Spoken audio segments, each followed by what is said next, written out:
Thank you all for coming. This is incredible. If you don't know who I am or I haven't met you yet, I'm Marissa Fayer, the CEO and founder. All right. Come on, I promise not to cry during this whole situation. This is very, very big. Yeah, I might not make it. I founded HERHealthEQ, and thank you guys all for coming. This is a dream, honestly. So as a child, I wanted to become an astronaut, and many people know that. And I was encouraged to study science and math at a time when it wasn't necessarily proven that girls were really allowed to do that. And those opportunities gave me choices. I figured out that I was blind as a bat and that spacesuits give you helmet hair. I was out. But because of those opportunities, I had many choices in life and wealth of choices. And I went into the life science space. And I have spent my entire career there, and I continue to do so. I spent several years in Latin America, and I had the opportunity to explore and find out what was important for women and what they needed in life and where they wanted to go.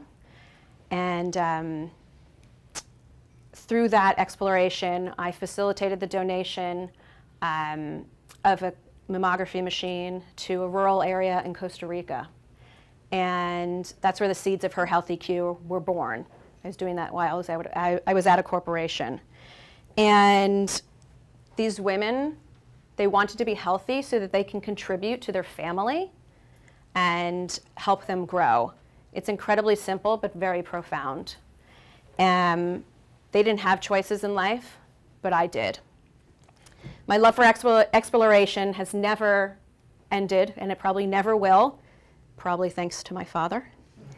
And I keep trying to explore, and truly there has to be a better way for us to have wealth through health and to provide access to education and healthcare to women throughout the world.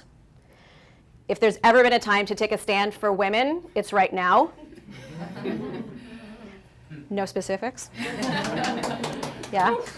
And this is the time to take a stand so that women have access to equitable health care. Our mission at HERHealthEQ, next slide. Awesome. A little too fast. It's good. Our mission at HERHealthEQ is to provide health care and education and women's health through medical devices. We're just seeking a world in which healthcare and education have equal access for women and men throughout the world. Next one. So we accomplish this in a different way. We are procuring equipment project by project basis. We're not running a warehouse. That's an old model of doing business, and it's very inefficient. We are working with local hospitals in each region, and we're figuring out what is most important to them. We are securing donations of new or refurbished equipment. Most of that equipment, they're sitting on the shelves, they're perfectly usable, and they are considered waste by so much of these companies, and many times they've had to throw them out.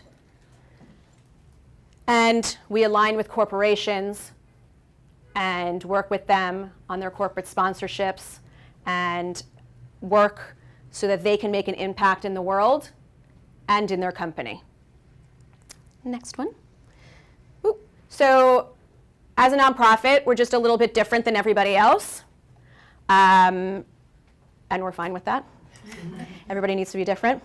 So we are the only nonprofit, medical device nonprofit focused solely on women's health.